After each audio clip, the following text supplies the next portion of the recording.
So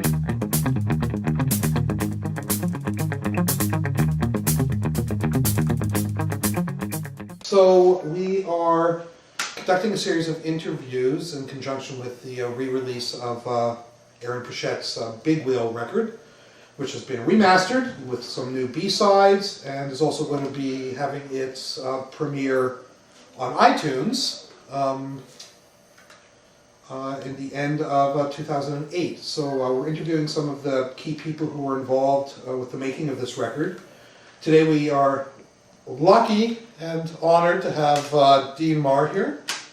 Hi, Dean. Hi, how are you? I'm good. Excellent. How did you first get involved with this record? How did that all come about? Did you know the guys before? Was this your first experience? Well, yeah, I've done, before this record, I had pretty much recorded and mixed all of their previous releases, and I was asked to record the bed tracks for this one as well, but couldn't get out of the project I was doing at the time to go and do this, so Jared was hired to do the beds, and then I came in afterwards, did all the overdubs, and then we went back to Jared for mix.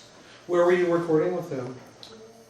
The overdubs Yeah. were done at Mitch's in-laws. Right, and Mitch's in-laws' house. I guess it's fair to say that Aaron's status in the country music world in Canada was at a different point going into that record than it is now. Yes, it definitely wasn't. He wasn't quite as household name as he is now. Whereas he's definitely. You know, even my kids are asking for passes now to Aaron Pritchett shows. So. Yeah, I mean, this is one reason we're so excited about re-releasing this. Is obviously this was a record that kind of put him on the map in the country music world in Canada. Yeah. And why don't we talk about a couple of the songs? Why don't we start with that? Any song on here that's particularly a favorite of yours? I really like this remix of The Weight. The original artist was called The Band, the Robbie Robertson led band from the 60s. But Aaron's version on the album is just Aaron singing, but then he ended up doing a duet with Tyler Conley, and they actually ended up singing it on the CCMAs that year. And for reasons that don't matter, just to do with lawyers and managers and weasels and whatnot, the song didn't end up coming out.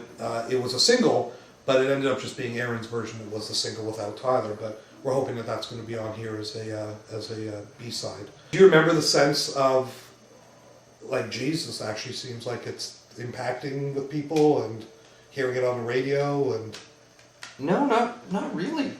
Just all of a sudden I was like, wow, this is really big. I wasn't, I didn't really see the climb. Yeah. Now, you would have worked, if you're doing overdubs then, you would have been working with a bunch of the musicians. Who do you remember working with? Mike Sanishin, Fiddle Gordon player? Maxwell, Yeah. doing background vocals. And Mike Sanishin, of course, until very recently was Aaron's sort of regular fiddle player. Yeah. And then who else? I'm just sort of looking at the... Mitch, Tom.